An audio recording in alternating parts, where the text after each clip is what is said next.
बातमीचा अर्थ आहे भरोसा आणि तुमच्या भरोसा आहे आमची जिम्मेदारी। आपण पाहत आहात एनसी।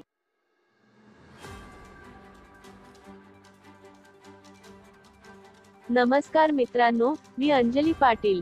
स्वागत आहे आपला नायगरा सिटी केबलच्या NCN न्यूज मध्ये।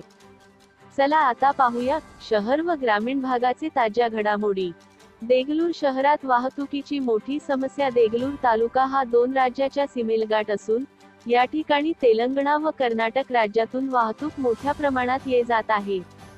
देगलूर शहरामध्ये वीट विक्रेता नांदेड राहेर या ठिकाणी वाहन भरधाव येत आहेत व शहरामध्ये MSB विद्युत कार्यालयाच्या बाजूला नगर परिषद ते अण्णाभाऊ साठे चौक, रेणापूर उदगीर महामार्गावर मोठ्या प्रमाणात वीट विक्रेत्यांचे टेम्पो पूर्णपणे रोडवर आडवे तिडवे उभा असताना सुद्धा प्रशासन दुर्लक्ष करत आहे असे चित्र दिसून येत आहे। वाहतूक संबंधित समस्यांचा परिणाम देगलूर शहरात जाणाऱ्या लोकांना अतिशय अनुकूल नसून वाहन भरधाव व वाहतूक संबंधित समस्यांचा समाधान होण्यासाठी प्रशासन व देगलूर पोलिसाचा समावेश आवश्यक आहे।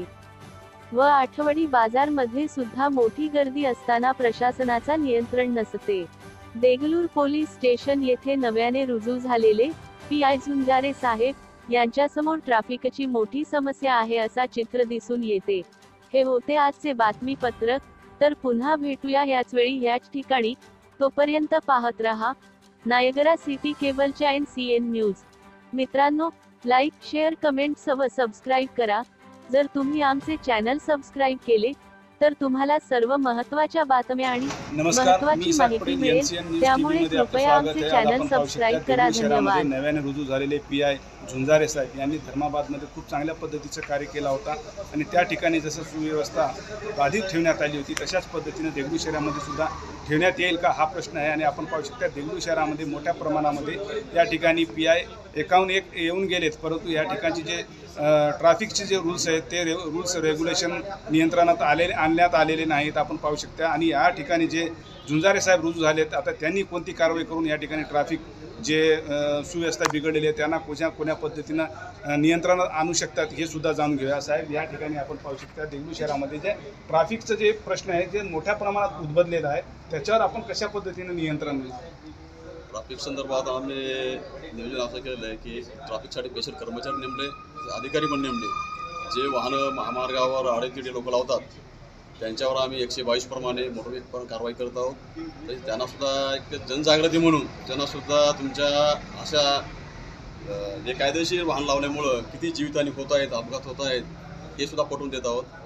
आणि प्रत्येकाचं नागरिकाचं कर्तव्य त्यांनासुद्धा आम्ही कालच बैठक घेतलेली आहे की आपापले वाहन कुठेही उभे करा महामार्गावर किंवा इतर रस्त्यावर किंवा इतर ठिकाणी ते सुरक्षित राहतील। त्या वाहनामुळे कोणताही वाहन येऊन धडकणार नाही आणि त्याच्यामुळे कोणती जीवितहानी होणार नाही, कायदा सुव्यवस्था बिघडणार नाही हे आम्ही स्पष्ट त्यांना सूचना दिलेल्या आहेत। तसेच आज पूर्ण महाराष्ट्रामध्ये सकल मराठा बांधवाचं जे आंदोलन चालू आहे त्याच्या अनुषंगाने सुद्धा आम्ही मेसेज पाठवला की जे नॅशनल हायवे असतात, जे महामार्ग असतात की जेणेकरून कोणी त्याचा मिसयूज होणार नाही किंवा आपल्यामुळं कोणा वाईट मेसेज जाणार नाही की याची सुद्धा काळजी घेतील, कोणी जाळपोळ करणार नाही किंवा भरपूर वेळ त्यांनी रस्त्यावर अडवणूक करून किंवा इतर वाहनं जे थांबतात त्याच्यामुळं काही लोकांच्या भावना दुखल्या जातात की बऱ्याच वेळ काय दवाखाने असते किंवा इतर शाळा असतात, कॉलेज असतात, वरिष्ठ नागरिक असतात, स्त्रिया असतात, त्यांना त्रास होऊ नये त्यांनी सुद्धा सहमती दिलेली आहे की साहेब आम्ही सुद्धा जास्त वेळ थांबणार नाही आणि सहकार्य करतो। जमाबंदीचा कलम सुद्धा लावण्यात लागू आलेला आहे। त्यांनी ते पण आम्ही सांगून ठेवलेलं आहे की जे जिल्ह्यामध्ये माननीय DM साहेबांनी जमाबंदी लागू केली त्याचे पालन करावे। जर पालन नाही झालं तर कायदेशीर आम्ही कारवाई करण्याची सुद्धा आम्ही तजवीज ठेवलेली आहे।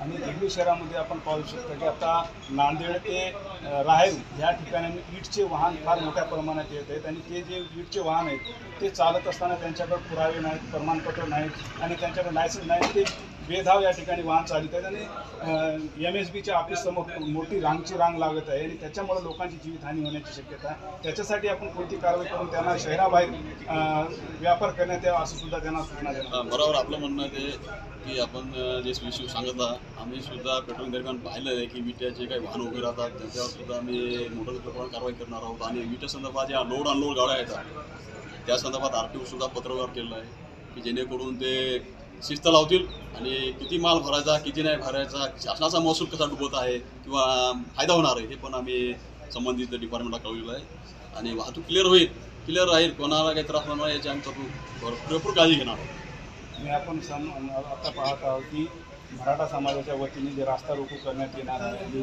ह्या संदर्भामध्ये आणि उद्याची जे शिवजयंती आहे छत्रपती शिवाजी महाराजांची जयंतीनिमित्त आपली काय तयारी आहे आणि कशा पद्धतीने आपला बंदोबस्त या ठिकाणी देवळी शहरामध्ये कडेकोटपणाने करण्यात येणार आहे. आम्ही आमच्या पोस्टेचे जे सर्व अधिकारी आहेत 3 अधिकारी आम्ही धरून तसेच कर्मचारी पूर्णतः आम्ही बंदोबस्त प्रमाण लावलेले आहे आणि सकल आपल्या शिवजयंती संदर्भात सर्व समाजाची शांतता बैठक घेतलेली आहे आणि कोणताही अनुचित प्रकार होणार नाही याची सुद्धा काळजी घेतलेली आहे. शिवजयंती आनंदाने उत्सवात साजरी करणार आहेत ते आणि त्याच्यामध्ये सर्व नागरिक सामील होणार आहेत. तर त्याच्यामध्ये असं काही नाही की मराठा समाधान सामील हवं, इतर समाजसुद्धा सामील होऊ शकतात की ते राजे होऊन गेले, ते सर्वांसाठी त्यांनी काम केलेले आहे. त्यामुळे असं काही वाटून घ्यायचं नाही आहे, सर्वांनी जे सामील व्हावं आणि असं त्यांना आवाहन केलेलं आहे आणि ते नियमात राहूनच करतील. आणि देगलूर शहरामध्ये सध्या पोलीस मॅनपॉवर सध्या कमीला दिसून येतो, त्याच्यामुळं पोलीस स्टेशनला काही अडथळा निर्माण होतो. आता हे पूर्ण जिल्ह्यामध्येच चालू आहे आपलं की इश्यू जे आहे तो वरिष्ठ स्तरावरून आहे की नाही आमच्याकडे मॅनपॉवर जेवढ्यात आहे तेवढं आम्ही क्वालिटी मेंटेन करून सर्वांचं पोलिसांच्या तब्येती कशा राहतील त्यांना ताण येणार नाही हिशोबानसुद्धा आम्ही सांगितलेलं आहे आणि तेवढे आहे जे पोलीस फोर्स आहे त्याच्यामध्ये आम्ही चांगलं काम करू आणि गरज पडल्यास आम्ही माननीय पोलीस अधीक्षक साहेब नांदेड यांना विनंती करून फोर्स मानू शकतो. परंतु आम्हाला एवढं खात्री आहे की पब्लिक आम्हाला पूर्ण सहकार्य करेल. देगलूरचा असं वैशिष्ट्य आहे की आतापर्यंत काही त्यांनी कायदा सुरक्षा दिलेला नाही आहे, त्यांचा तेवढा सहभाग आहे आणि खूप क्षेत्रांना आम्ही अलर्ट आहोत. महिला या ठिकाणी अधिकारी कधी दिसून येतात पोलीस स्टेशनमध्ये, महिला अधिकाऱ्याची नियुक्ती केव्हापर्यंत होणार? नाही, हे महिला अधिकारी नियुक्ती जे आहे ते माननीय आमच्या वरिष्ठाचं घेतात की जर सर समजा तिथे झाला किंवा शिल्लक असतील तर पाठवतात. परंतु सध्या त्यांच्याही महिला पोलीस अधिकारी जे आहेत तालुका लेवल तरी पाहिजेत, परंतु सध्या जे रिझर्व नाही कुठे आणि जे सध्या बदल्या झाल्या त्यामुळे ते सोडण्यात गेलेले आहेत. शिवजयंतीनिमित्त आता महिला मोठ्या प्रमाणात, लहान लेकरं आणि महिला मोठ्या उत्सुकानं ह्या रॅलीमध्ये सामील होतात आणि आता महिलांचे सुरक्षतेसाठी महिलांचा बंदोबस्त कशा पद्धतीने करणार? आम्ही महिला संदर्भात आमच्याकडे जेवढ्या पोलीस स्टेशनला महिला आहेत त्या पूर्णतः बंदोबस्त आम्ही वापरणार आहोत. तसेच डिव्हिजनमधून महिला पोलीस कर्मचारी अधिकारी बोलू. आता आपण पाहू शकते आमच्यासोबत या ठिकाणी PI नव्यानं रुजू झालेले झुंजारे साहेब उपस्थित होते आणि त्यांनी स्पष्टीकरण दिलेलं आहे की देगलूर शहरामध्ये सुव्यवस्था बाधित राहण्यासाठी कडेकोट बंदोबस्त करण्यात येईल आणि आपण पाहू शकता या ठिकाणी जे ट्रॅफिक आहे ट्रॅफिकचं सुद्धा रूल्स रेग्युलेशन चांगल्या पद्धतीने नियमात लावण्यात येईल आणि जे रूल्स रेग्युलेशन तोडतील त्यांच्यावर कारवाईसुद्धा करण्यात येईल आणि जे विटाचे गाड्या नांदेड राहेर या महामार्गावरून हैदराबाद महामार्गावरून जे देगलूरमध्ये येत आहे ते बिना टाटपटरी घालून येतात आणि त्याच्यामुळे त्यांचं जे कचरा उडून डोळ्यात टू व्हीलरवाल्यांचे जात आहे त्याच्यामुळे अपघात वाढत आहे आणि ते भरधाव या ठिकाणी येत असताना रोडनं ते बेशुद्धपणाने गाड्या चालत आहेत त्याच्यावर सुद्धा नियंत्रण लावण्याची गरज